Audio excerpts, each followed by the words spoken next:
마태복음 6장 19절에서 24절 말씀 다 같이 한 목소리로 함께 읽겠습니다. 너희를 위하여 보물을 땅에 쌓아두지 말라. 거기는 좀과 동록이 해하며 도둑이 구멍을 뚫고 도둑질하느니라. 오직 너희를 위하여 보물을 하늘에 쌓아두라. 거기는 좀이나 동록이 해하지 못하며 도둑이 구멍을 뚫지도 못하고 도둑질도 못하느니라. 내 보물 있는 그곳에는 내 마음도 있느니라. 눈은 몸의 등불이니 그러므로 내 눈이 성하면 온몸이 밝을 것이요 눈이 나쁘면 온몸이 어두울 것이니 그러므로 내게 있는 빛이 어두우면 그 어둠이 얼마나 더하겠느냐. 한 사람이 두 주인을 섬기지 못할 것이니 혹 이를 미워하고 저를 사랑하거나 혹 이를 중히 여기고 저를 경히 여김이라. 너희가 하나님과 재물을 겸하여 섬기지 못하느니라. 아멘. 할렐루야. 네, 아주 정말 화창한 주일입니다. 날씨는 좀 쌀쌀하지만 오실 때 되게 기분이 좋으셨을 것 같아요.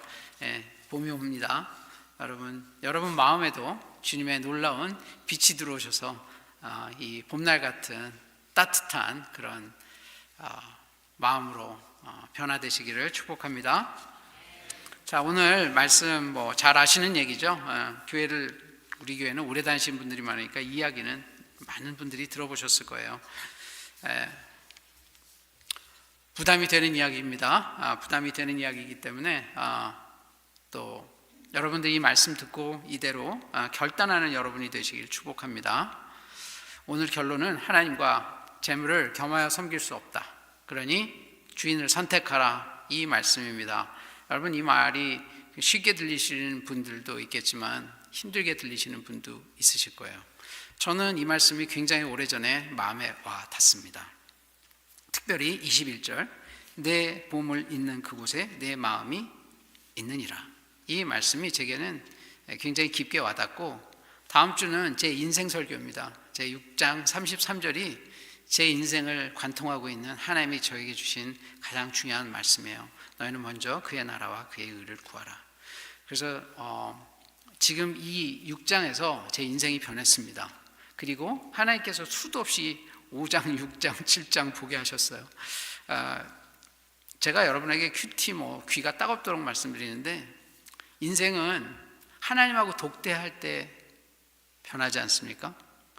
여러분, 인생은 공예배를 통해서 변하는 경우는 많지 않습니다. 결국은 하나님하고 딱 둘이 단독자로 있을 때 하나님을 우리는 더 깊이 만나게 됩니다. 여러분, 성경을 한번 보십시오. 모세는 어떻게 변했습니까? 모세가 콜링에 반응해서 시내산 올라가서 하나님하고 둘이 만났을 때 그 인생이 변했습니다. 바울은 다메섹 도상에서 하나님을 만나다가 변했어요. 예수 그리스도가 40일간의 시험, 굶주림 끝에 40일의 시험 받았을 때도 하나님하고 둘이 만났을 때예요. 여러분, 신앙은 공동체에서 단련이 되고 잘하지만 인생의 변화는 하나님하고 둘이 만났을 때 변화가 생깁니다. 그래서 큐티를 안 하면 인생이 변할 수가 없어요. 여러분의 인생이 변하지 않는 가장 큰 이유는, 만약에 안 변했다면 그것입니다. 전 주변에 많이 변한 사람도 보고, 적게 변한 사람도 보고, 깊이 변한 사람도 보고, 얄팍하게 변한 사람들도 많이 만나봤습니다. 그리고 책을 제가 좋아하지 않습니까?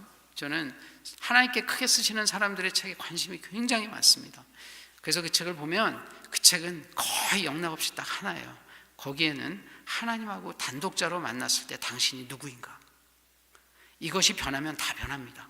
그 뒤에 나는 건 드러나요. 그냥 가만 둬두면 드러납니다. 막아도 나와요. 찌르면 하나님 얘기만 나옵니다. 이렇게 찌르면 이 얘기, 저렇게 찌르면 저 얘기. 왜냐하면 주체할 수가 없어요. 하나님이 오버파워링이라 그러죠. 하나님이 우리를 압도하시기 때문에 그 압도된 거에 감싸이게 되면, 바울은 왜 이렇게 전도하고 선교했습니까? 하나예요. 다메섹 도상에서 자기가 박해하던 예수를 만났습니다. 그 예수님이 자기를 찾아오셨어요. 나는 네가 박해하는 예수라. 그분이 옳다고 생각했던 일은 무엇입니까?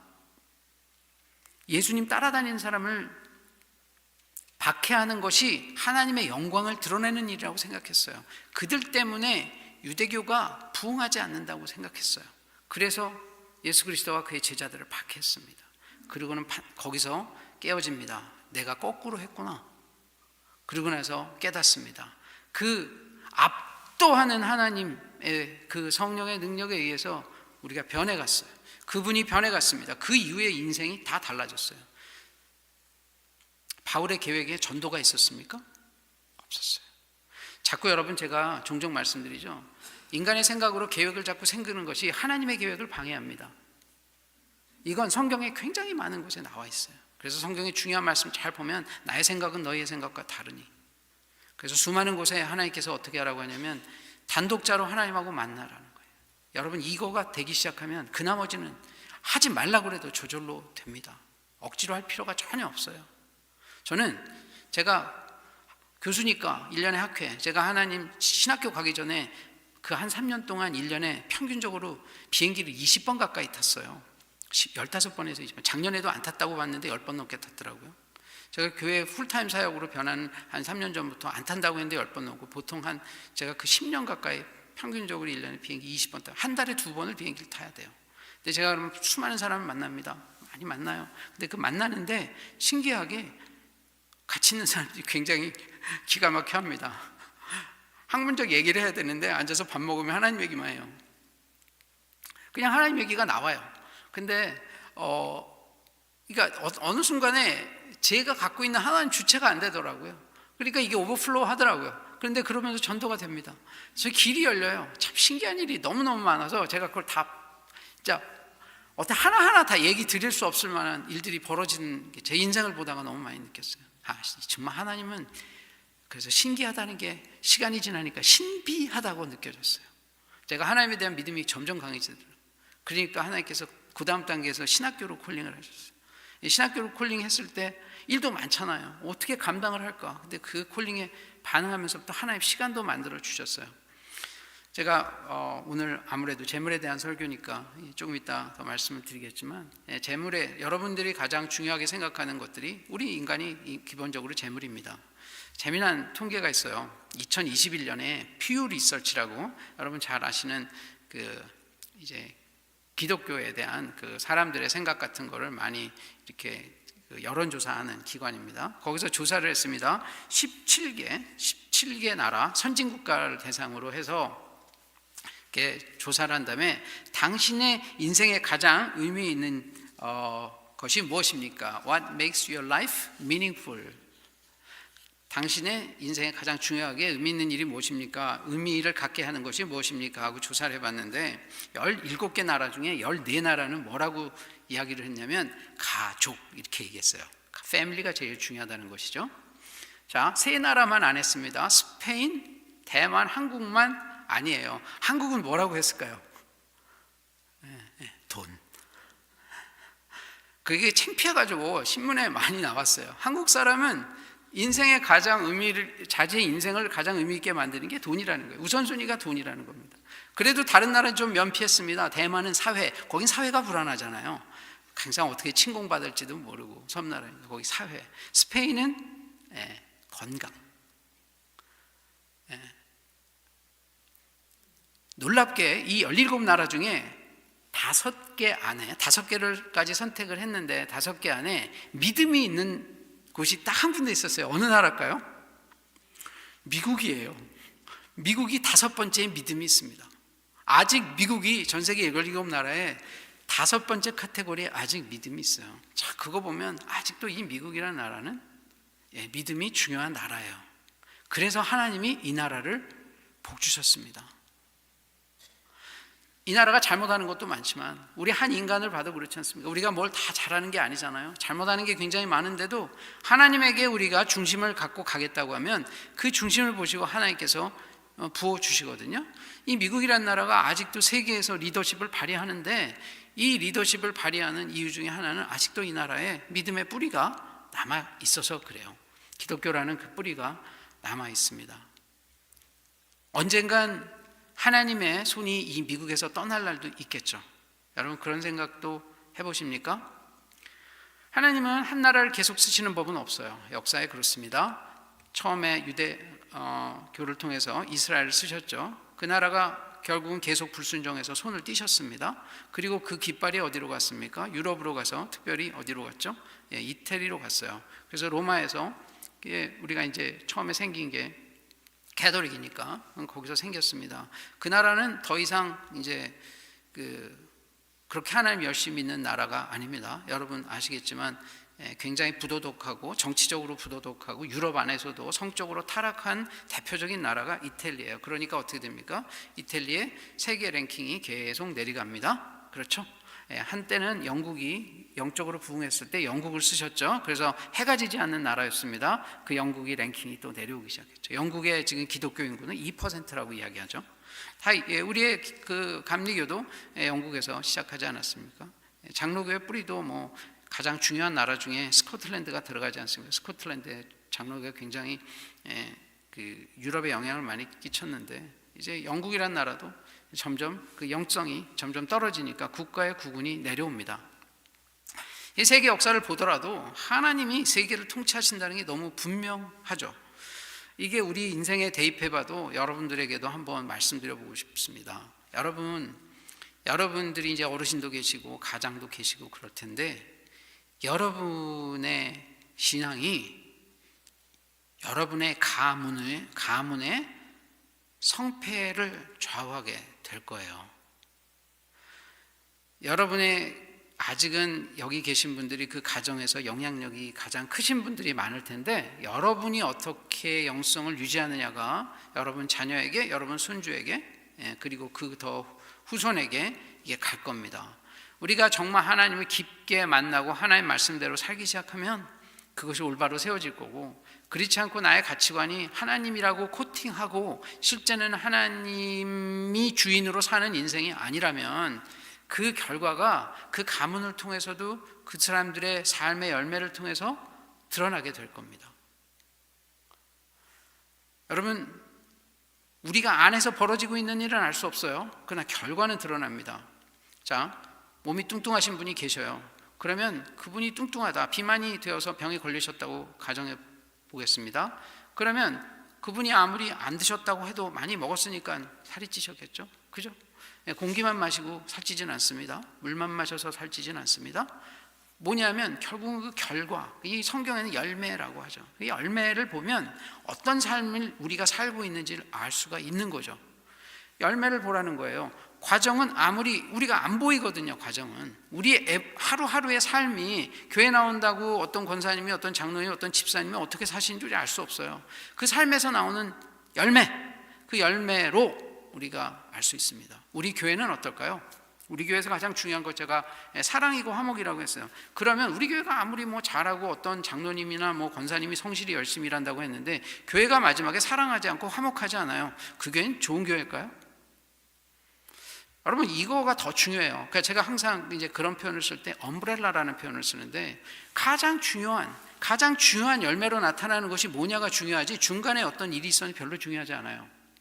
우리가 다 리더라면 중간에 무슨 일이 있었든 결과가 좋아야 합니다. 결과가 하나님이 원하시는 쪽으로 드러나야 해요. 그렇지 않다면 아무 의미가 없어요. 그 안에서 이게 옳고 저게 옳고 별 의미가 없어요. 막판에 싸우는데.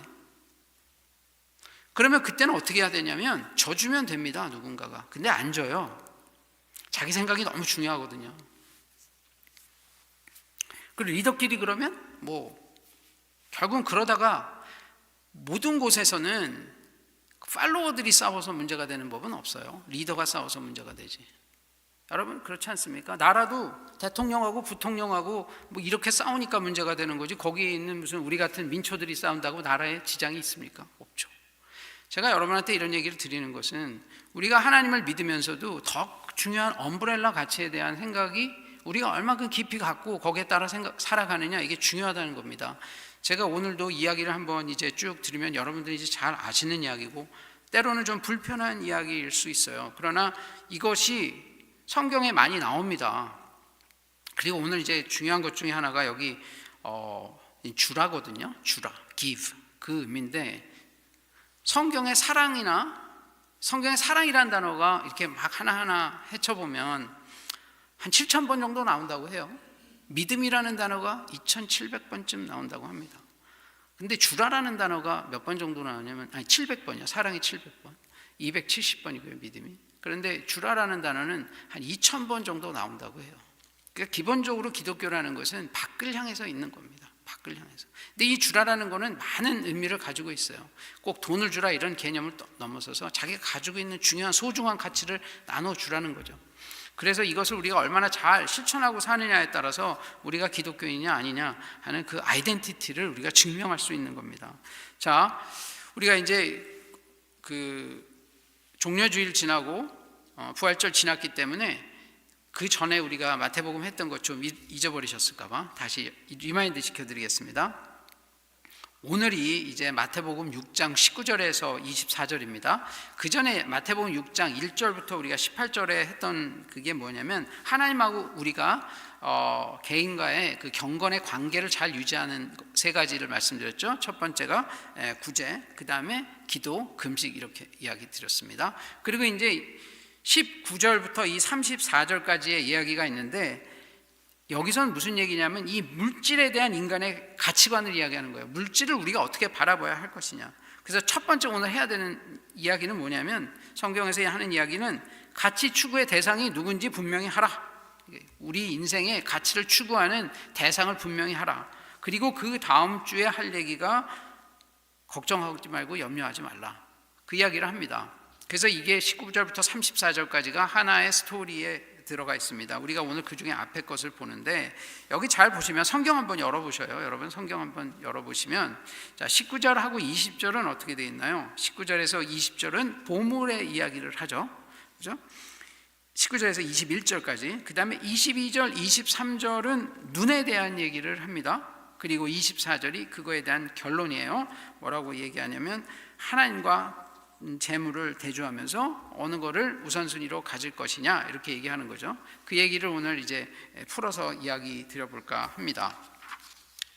자, 여기서 보면 이제 보물이 있는데 그 보물을 땅에 쌓아두지 말고 지금 19절부터 20절을 보면 땅에 쌓아두지 말고 하늘에 쌓아두라 이렇게 이야기하죠. 여러분들 그러면 첫 번째 보물이 무엇인가?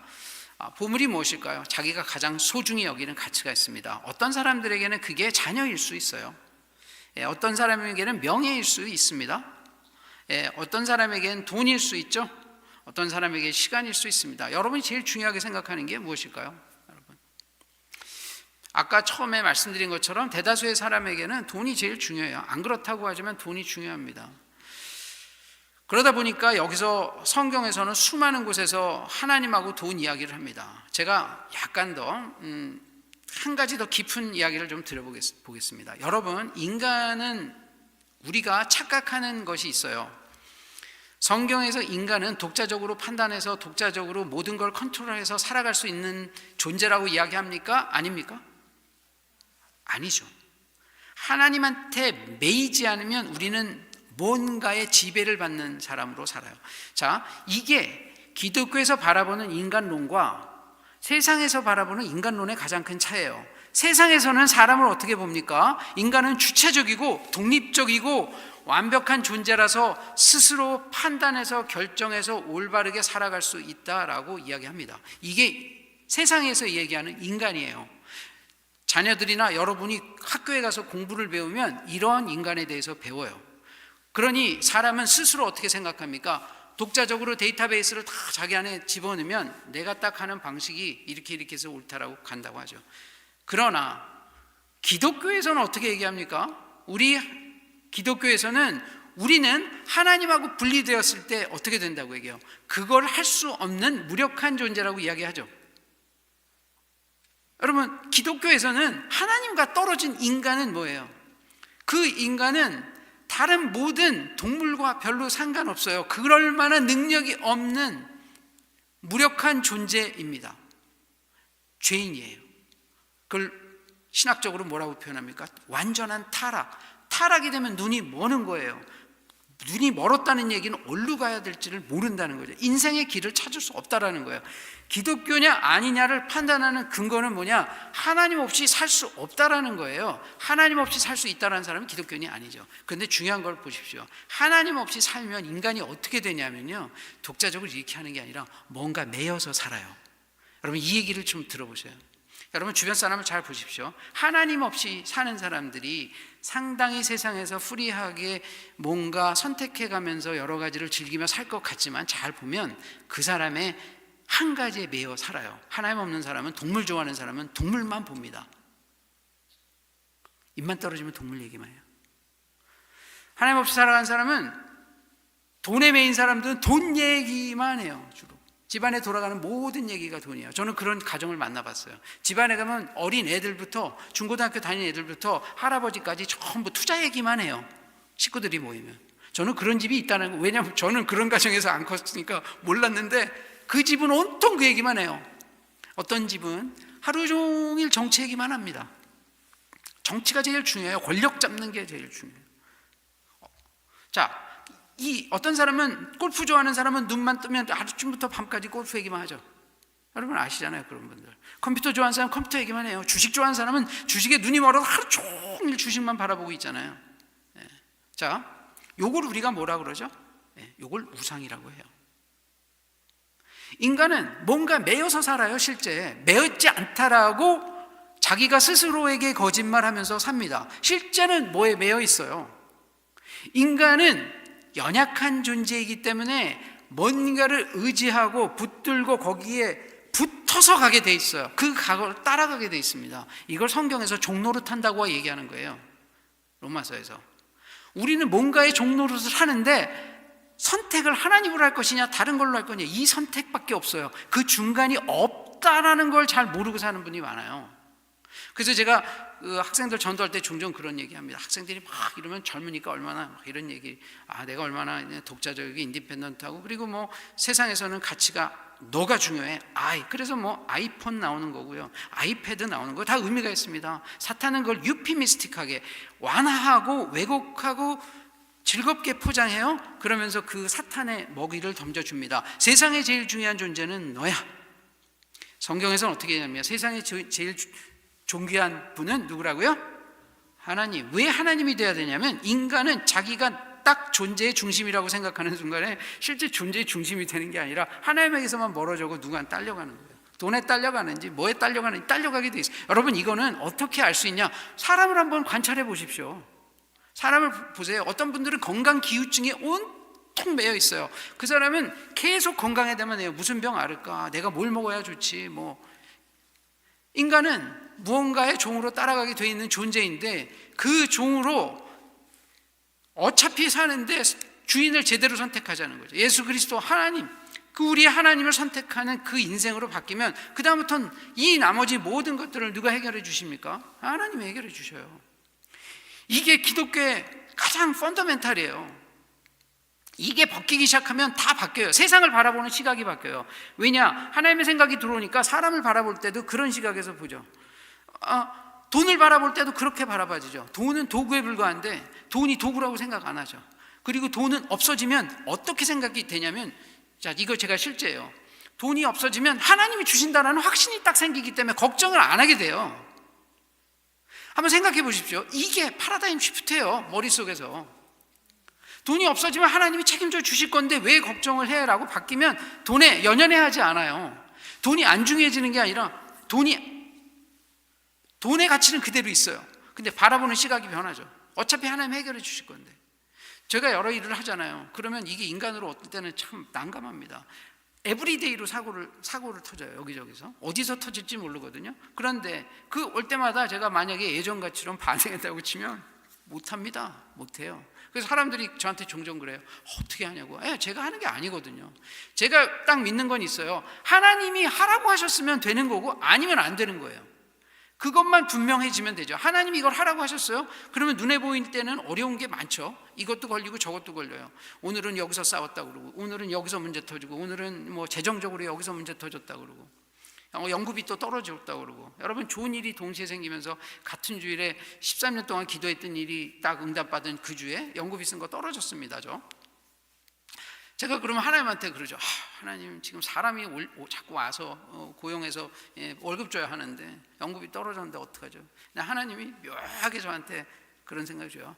그건 네가 걱정하지 마. 너는 그냥 내가 하라는 것만 잘 하고 있어. 나머지는 하나님이 알아서 처리해 주신답니다.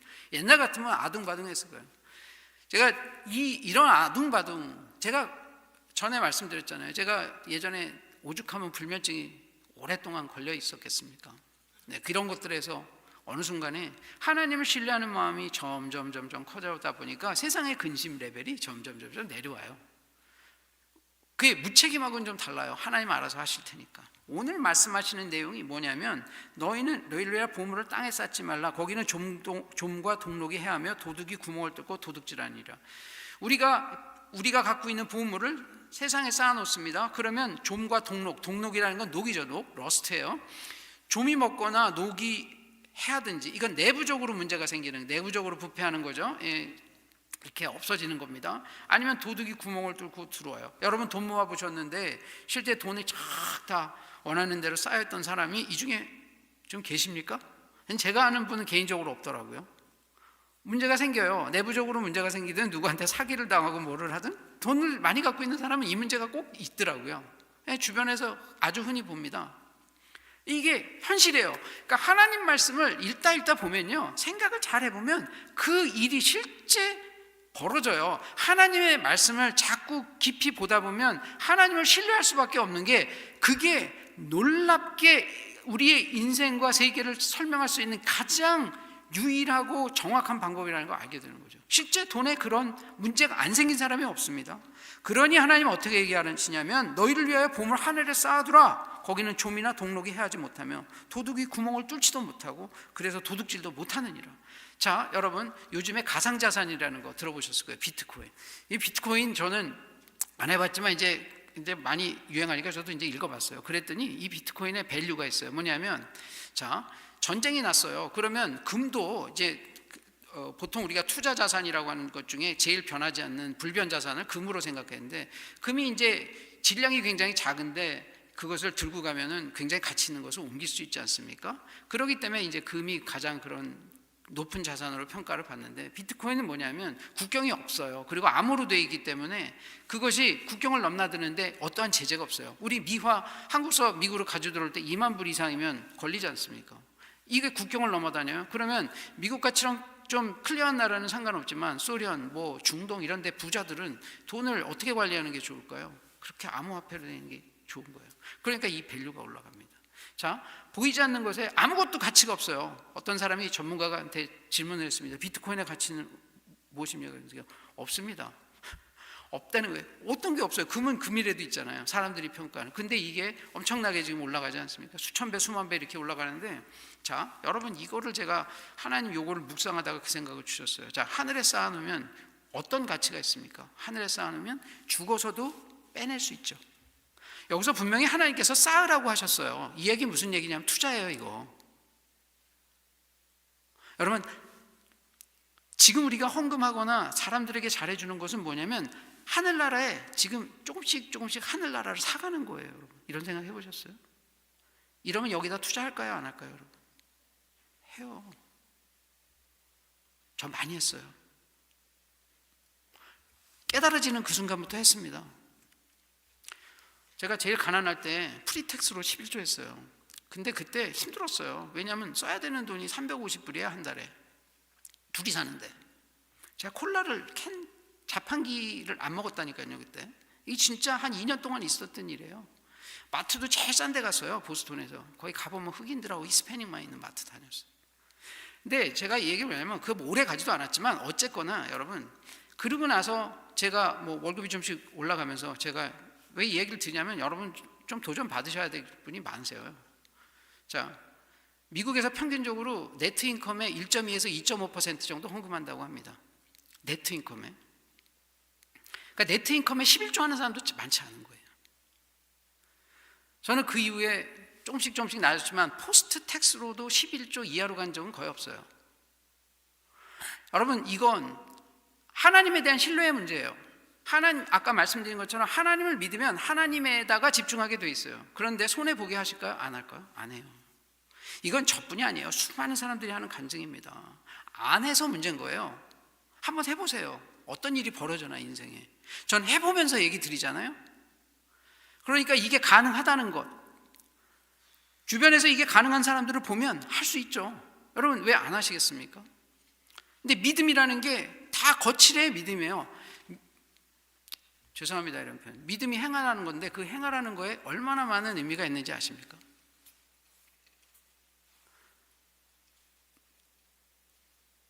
여러분의 가장 소중한 것이 뭡니까? 자식입니까? 그럼 자식을 드리세요.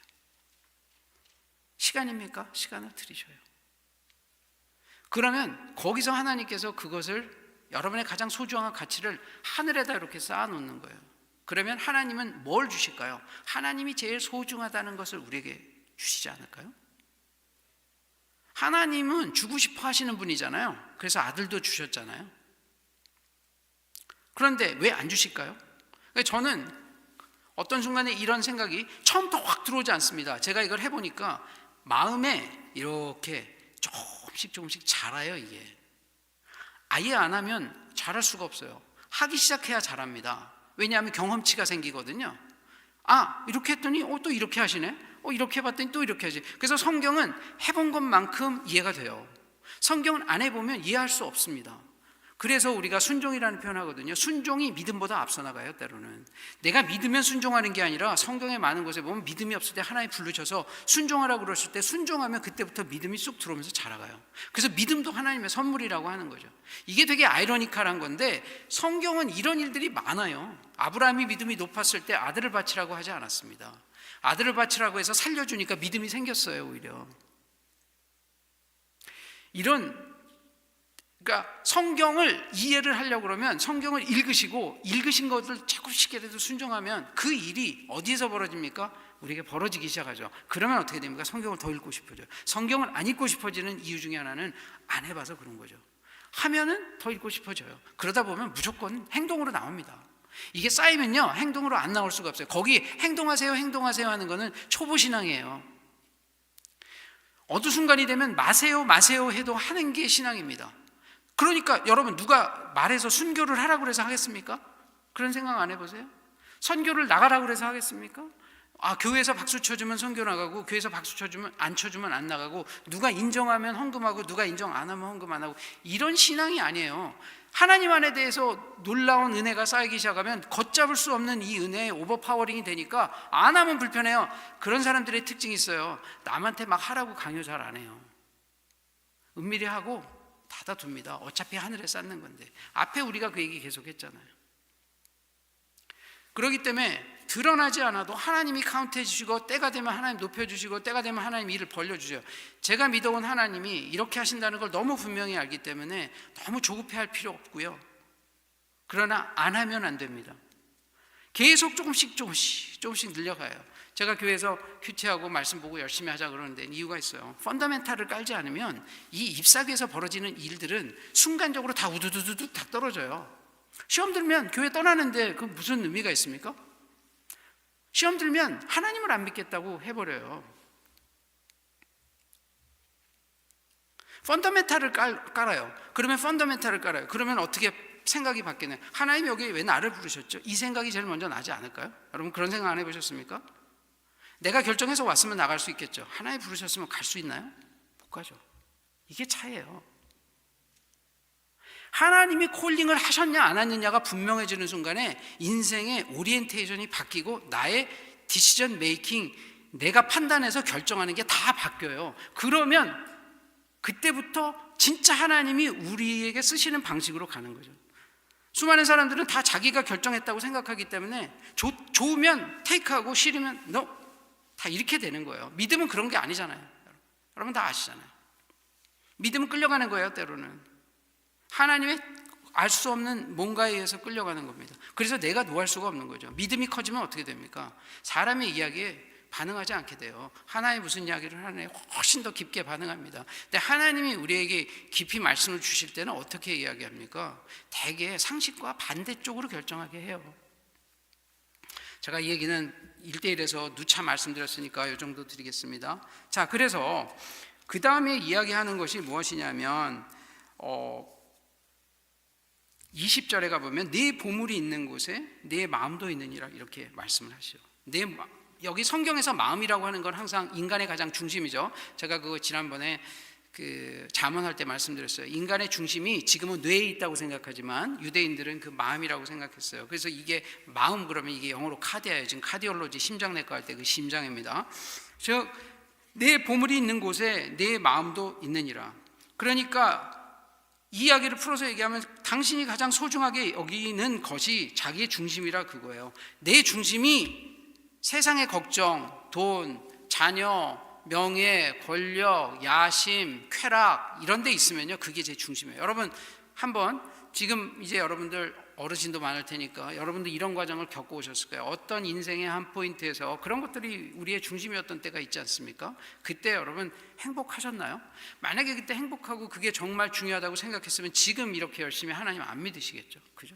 그게 얼마나 의미가 없고 가치가 없는지를 우리가 깨달아서 그렇습니다. 그러면 이제 하나님을 중심으로 모시게 되면 어떤 일이 벌어집니까? 그런 것들을 하나님의 차원에서 보게 돼요. 자, 이게 큰 변화 아닙니까? 하나님을 열심히 믿어서 되게 되면 지난번에도 제가 말씀드렸죠. 신앙이라는 거는 시각의 변화이에요. 관점이 변화하는 겁니다. 지금 우리는 이렇게 살아요. 그럼 인간의 눈으로 이렇게 보게 되니까 이런 것도 불만이고 이런 것도 그렇고 뭐 이것도 안 풀리고 뭐 이런 생각을 쭉 하죠. 그러다가 하나님하고 점점 가까워지면 시각이 어떻게 변합니까? 하나님 쪽으로 변해요. 그러면 어떻게 될까요? 일단은 우리 자신이 불쌍해져요. 그리고 주변 사람들이 불쌍해지는 쪽으로 변하죠. 그리고 받아야 되겠다는 마음이 많을까요? 줘야겠다는 마음이 많을까요? 그때 되면 사람들에게 자식처럼 엄마 아버지의 마음으로 변해가죠. 그렇게 시각이 변하는 거죠. 신앙이라는 건 결국 시각의 변화예요. 그렇다 보면 내가 갖고 있는 돈, 명예, 권력, 이런 시간, 쾌락 이런 그 가치들이 하나님의 시각으로 보니까 덜 중요해지죠. 이게 우리 안에서 변화가 됐냐 안 되느냐가 신앙의 척도입니다. 그게 계속 중요하면 아직 덜 변해 있는 거고요. 그게 점점 덜 중요하게 느껴지면 그게 시각이 변화한 겁니다. 나누는 게 불편하지 않아지기 시작하면, 그리고 티내고 나누는 게 불편하지 않아지면, 그러니까 꼭 뭔가 어디 한 잘 자기 이름이 적히는 걸 원하고 어디 하나 뭐래도 이렇게 인정받는, 그렇게 됐을 때만 자기가 뭔가 움직여주고 하는 그런 레벨로 간다는 얘기는 아직도 우리는 가야 할 길이 많이 있다는 거죠. 다 그래요. 유명해지고 싶고 뭐 인정받고 싶고 하는 그 인정 욕구가 인간에게 있죠. 근데 우리가 점점 되다 보면 몰래 하는 게 하나님한테 더 많이 쌓는다는 것을 인식하게 되죠. 이 시각의 변화가 오면 그때부터는 드러내고 하는 게 부끄러워지기 시작하잖아요.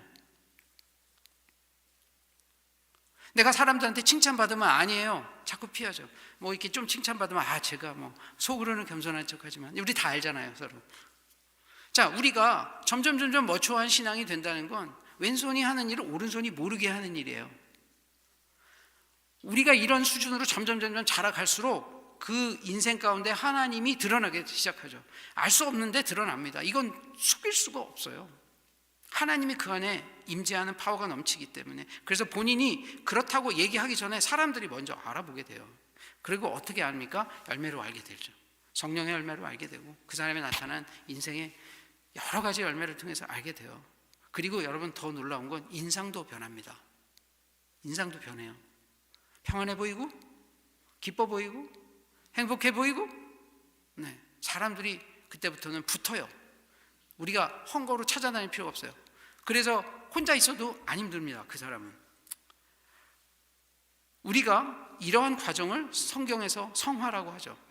하나님이 원하시는 일들을 잘 감당하기 시작하면 우리는 이렇게 성화의 과정을 거쳐서, 성화라는 건 예수 그리스도를 더 많이 닮아가는 것이죠. 하나님의 성품을 더 많이 닮아가게 됩니다. 그러니 놀랍게 이렇게 하나님이 하시는 걸 할수록 점점 하나님 닮아간다는 걸 그 다음에 눈으로 표현했어요. 이게 정말 재미난 비유입니다. 22절 보겠습니다. 눈은 몸의 등불이니 그러므로 네 눈이 성하면 온몸이 밝을 것이요 눈이 나쁘면 온몸이 어두울 것이니 그러므로 네게 있는 빛이 어두우면 그 어둠이 얼마나 더하겠느냐. 지금 이게 이 보물 재물과 관련돼서 무슨 이야기를 하는 것이냐면 눈이 몸의 등불이라는 거예요. 그러니까 이 유대교 사상에서는 눈에서 빛이 들어오기도 하지만 빛이 나온다고 이야기를 해요. 그러니까 눈에 이렇게 딱 하고 우리가 보는 게 거기 길이 이렇게 비춰지는 거죠. 근데 눈이 몸에 등불인데 네 눈이 성하면 온몸이 밝을 것이에요. 그래서 이 눈이 빛을 밖으로만 비추는 게 아니라 안으로도 비춥니다. 그런데 이게 성하면, 좋으면 온몸 안이 밝다는 거예요. 온몸이라는 건 우리 전체 하나의 인격체예요. 우리의 영혼과 우리의 육체와 우리의 정신, 모든 우리의 의지와 감정을 포함한 모든 한 전 인격체가 밝을 것이요. 밝다라는 것은 무슨 이야기냐면 하나님이 쓰시는 방식으로 살기 때문에 그 사람에게 복이 내려 있다, 그런 뜻이에요. 자, 눈이 나쁘면 온몸이 어둡다. 그럼 눈이 나쁘면 어떻게 됩니까? 눈에 있는 램프가 꺼져 있어요. 그러면 온 몸도 어둡고 바깥에도 밝혀줄 수 없죠. 그래서 마지막에 이런 표현합니다. 그러므로 내게 있는 빛이 어두우면 그 어둠이 얼마나 더하겠느냐. 눈이 어두워지면 내안도 못 비추고 바깥에도 못 비추죠. 그러면 눈이 이렇게 빛을 낸다고 했을 때 이 눈의 기능은 뭐냐면 눈이 어디를 바라보느냐에 의해서 밝고 어둠이 결정이 됩니다. 우리가 하나님 바라보면 어떻게 됩니까? 하나님의 빛이 우리한테 들어오죠. 눈이 밝아져요. 배터리처럼 저장했다가. 그런데 세상을 바라보면 세상에는 어둡고 죄 많고 다 문제가 많잖아요. 거기서 계속 봅니다. 그러면 계속 그걸 보면 어떻게 됩니까? 우리는 영적으로는 근시안이 되고 영적으로 백내장이 되죠. 제 선배가 여기 지금 여기 안과 했다가 지금 이제 고인이 되셨지만 맨날 저한테 했던 얘기가 있어요. 제 2년 선배인데 여기 이제 거의 비슷한 시기였어요. 그래서 한 10년 동안 굉장히 친근하게 교제했는데 저한테 윤 선생은 저기 공부를 많이 하는 사람이고 모니터 많이 보니까 나가가지고 이제 멀리 있는 하늘을 자주 봐야지 눈이 안 버려. 그 얘기를 저한테 만날 때마다 해줬어요. 그 형이 저에게 늘 그 얘기를 했으면 멀리 하늘을 보라는 거예요. 오늘 이 구절을 읽다가 그 얘기가 번뜩 생각이 났습니다. 하나님과 하늘을 바라보면 영적인 근시안과 영적인 백내장을 예방할 수 있습니다. 우리가 근시안이면 맨날 그때그때 이게 급하게 살아가야 돼요. 백내장이 생기면 어떻습니까? 여러분 이번에 수술하신 분 많잖아요. 이게 잘 안 보이고 뿌여니까 어떻게 됩니까? 아내도 우울하고 짜증나잖아요. 힘드시고. 자, 우리가 이 눈을 하나님께 고정하고 가는 그 순간부터 많은 하나님의 보이지 않는 그 하나님의 능력이 우리에게 들어옵니다. 그래서 우리가 자신도 밝힐 수 있고 주변도 밝혀줄 수 있어요. 근데 여기서 보면 여기 성하다라는 표현이 중요합니다. 이게 헬라어로 하플루스라는 단어인데 이게 성하다라는 표현이 이게 두 가지 의미가 있어요. 하나는 일편단심이라는 뜻이 있어요. 그래서 옛날에 킹 제임스 버전에 보면 어떻게 되어 있냐면 이게 싱글이라고 되어 있습니다. 싱글, 하나. 그러니까 내 눈이 싱글로 하나로 일편단심을 하나님을 보면 어떻게 되냐면 온몸이 밝는다, 그런 의미도 있어요. 또 하나는 두 번째로는 관대하다, 제너러스하다, 관대하다는 의미가 있습니다. 그러니 이 관대하다는 의미는 하나님을 집중해서 이렇게 하나로 일편단심으로 본다는 의미와 또 사람들에 대한 관심을 제너러스하게 한다는 거죠. 그게 무슨 이야기냐면 하나님에게는 집중하고 일편단심으로 사람들에게는 관대하다는 거예요. 관대하다는 표현의 가장 근본적인 의미는 뭐냐면 많이 나눠준다는 거예요. 상대방의 관심이 가면 주고 싶어지는 거죠.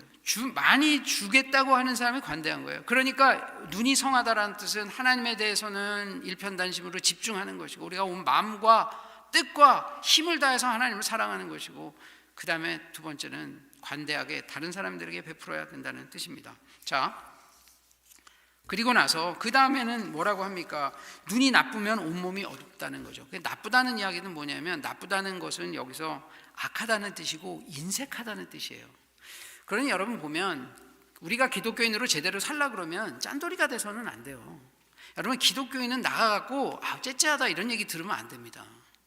제가 아까 그랬죠. 마음은 그런데 근데 결국은 결과로 드러나는 거예요. 평가를 어떻게 받느냐가 중요해요. 돈이 없으면 상대방도 압니다. 째째하다고 그러는 표현을 쓰는 건 있는데 안 쓴다는 걸 상대방이 안다는 거예요. 이걸 아시겠습니까? 돈이 없는 사람은 없는 걸 주변도 알기 때문에 그 사람이 안 쓸 때 째째하다는 표현은 안 써요. 그죠 여러분? 째째하다는 건 있는 거 빤히 아는데 안 쓰는 사람이에요.